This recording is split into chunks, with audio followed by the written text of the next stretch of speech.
Illinois, there are a number of murder victims, in the category of unidentified decedents, whose identities have yet to be determined. John Wayne Gacy victims.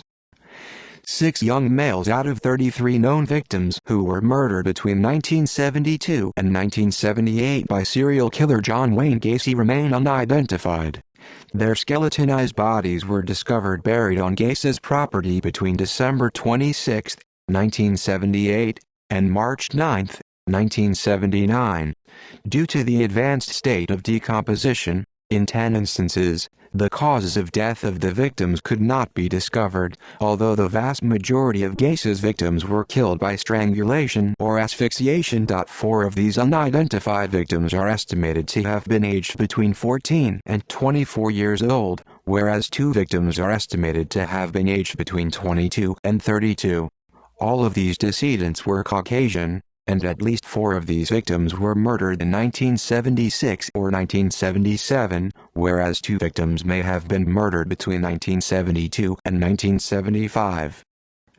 Grundy County Jane Doe. On October 2, 1976, the body of a young African-American woman was found on the side of U.S. Route 6 near the LaSalle County line in Ariana Township.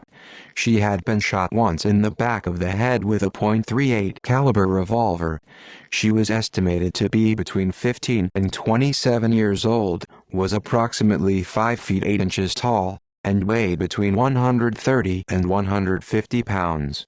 She had black hair and brown eyes. She also had a scar on her right hip and one on her lower right abdomen, which may have been a birthmark. The only item of clothing found was a red, black, and white sweater which had been wrapped around her head. She also had a green plastic bag wrapped around her head with black electrical tape.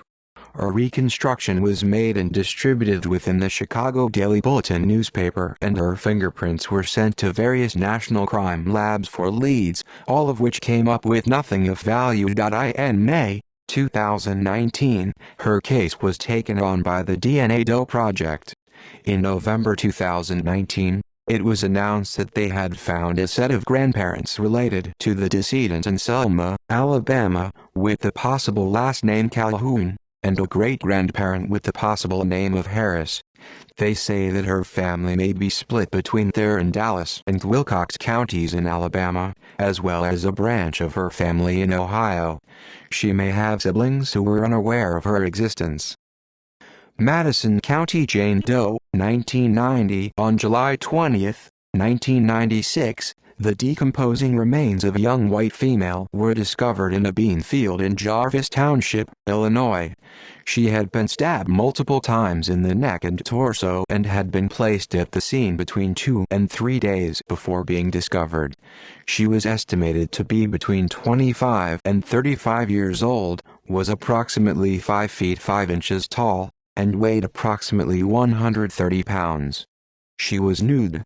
This clothing was found in the area pink, Gelmart brand t-shirt with Florida written on it, as well as some blue palm trees, a pair of white Pebble Beach brand sandals, and a silver ring with a heart-shaped turquoise stone. She also had an upper denture plate. Investigators could find no sign of defensive wounds on the victim. LaSalle County Jane Doe. On September 13, 1991, the mummified remains of a middle-aged white woman were found while a farmer was harvesting a cornfield in LaSalle County, Illinois. The woman had died from an acute cocaine overdose, but investigators have not ruled out that it may have been homicidal in nature, as 3 times the amount of a lethal dose of cocaine was found in her system. She was estimated to be between 35 and 50 years old, was approximately 5 feet 3 inches tall, and weighed 120 pounds. Hair color and eye color could not be ascertained. She was found to be right-handed, had breast implants, and had 2 tattoos, one of a cross with a red flower on her upper left breast, and one of a star-shaped flower with a multicolored flower and stem on her lower right abdomen. She was found wearing a pair of black spandex shorts, and a pair of men's American Outfitter brand, striped, button-down shirt with a dark pinstripe on a light background. A curtain was found underneath her remains. Isotope testing determined that she possibly originated from the upper Midwest, Pacific Northwest, British Columbia, Alaska, or Canada. Wayne Fitzgerald State Park. Jane Doe. On January 27, 1993, the severed head of a woman, aged 30 to 50, was discovered in the Wayne Fitzgerald State Park in Ina, Jefferson County, Illinois. The woman's head may have been thrown from a vehicle, as her head was discovered hanging in brush, close to a road. Because no other parts of her body were found, her height and weight were impossible to determine. Examination of the skull suggested she suffered from wry neck syndrome, which would have caused her head to be in an awkward position when she was alive. This deformity may have been caused from previous trauma, possibly from a car accident. Her hair was a reddish-brown color. Chicago. Jane Doe, 2000. On March 22, 2000, an employee of the waste management recycling plant in Chicago, Illinois, discovered the leg of a young middle-aged, African-American/Hispanic female sticking out of a plastic garbage bag. No further remains were recovered. She was estimated to be between 18 and 48 years old, and was 5 feet 6 inches tall. No other information could be ascertained. The leg did test positive for benzoyl-arginine, ethanol, and cocaine in a toxicology test. A high heel was recovered nearby, but it is unclear if it was related to the crime. The leg had been amputated from the hip, and the amputation appeared clean.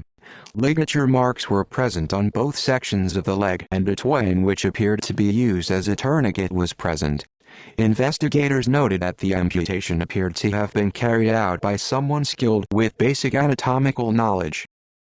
Massachusetts. Jane Doe. On January 30, 2002, the skeletal remains of a young African-American female were discovered near Interstate 64 by ILDOT workers in Massachusetts, Illinois. Cause of death was not stated, however she is believed to be a victim of serial killer Maury Troy Travis, based upon the circumstances of her discovery. She was estimated to be between 20 and 30 years old. Most other details are unknown. She was found wearing a one-piece black, sleeveless jumpsuit and 2 rings, one 14-karat gold and one costume style. She was believed to have been deceased for several months.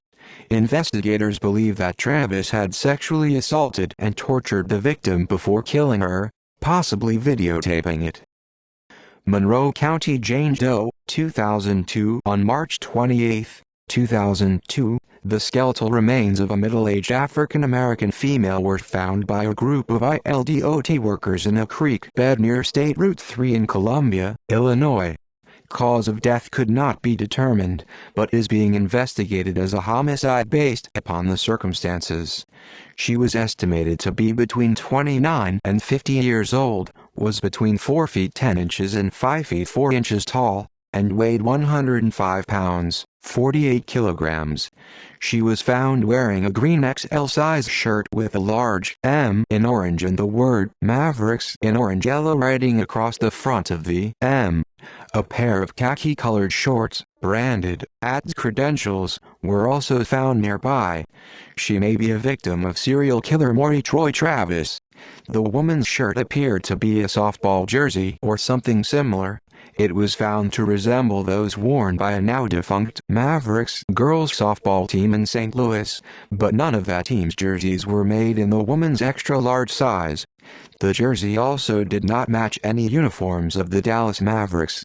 Investigators believed that it might have come from a yard sale or a thrift store. Madison County. Jane Doe, 2002. On March 11, 2002, yet another group of ILDOT workers discovered the skeletal remains of a young, African-American female near Interstate 70 in Marine, Illinois. She is the third possible unidentified victim of Maury Troy Travis. She had been deceased for about 6 months. She was estimated to be between 23 and 30 years old and was between 5 feet 1 inch and 5 feet 6 inches tall. She had black hair. Weight and eye color could not be ascertained. She was found wearing gray shorts with rhinestones, a red and white colored flannel button-down shirt, a gold nugget-styled ring, and 2 bracelets. The first bracelet was a metal hoop, with a ring of onyx beads on an elastic string fitting it. The second was a combination of 3 bracelets strung together with an elastic string. She was believed to have been raped, tortured, and killed by Travis while he possibly videotaped it. Cook County Jane Doe, 2005. The skeleton of a female 12 to 18 years old was located on April 28, 2005 in Chicago. Her body was located near a railroad and she had died up to 8 years prior to her discovery. Because of the condition of her remains, her hair color and weight could not be estimated, although the cause of her death was eventually found to be strangulation. The decedent's height was possible to be determined, however, and was subsequently placed between 5 feet and 5 feet 5 inches, 150 to 165 centimeters. Some teeth were not found in the skull, but no evidence of dental work was noted. Examination of the bones indicated she was white with possible Asian ancestry. 5 missing people have been excluded as possible identities of the subject. See also list of unidentified murder victims in the United States. References. External links: The Doe Network at doenetwork.org, National Center for Missing and Exploited Children at missingkids.org, National Missing and Unidentified Persons System at namus.gov.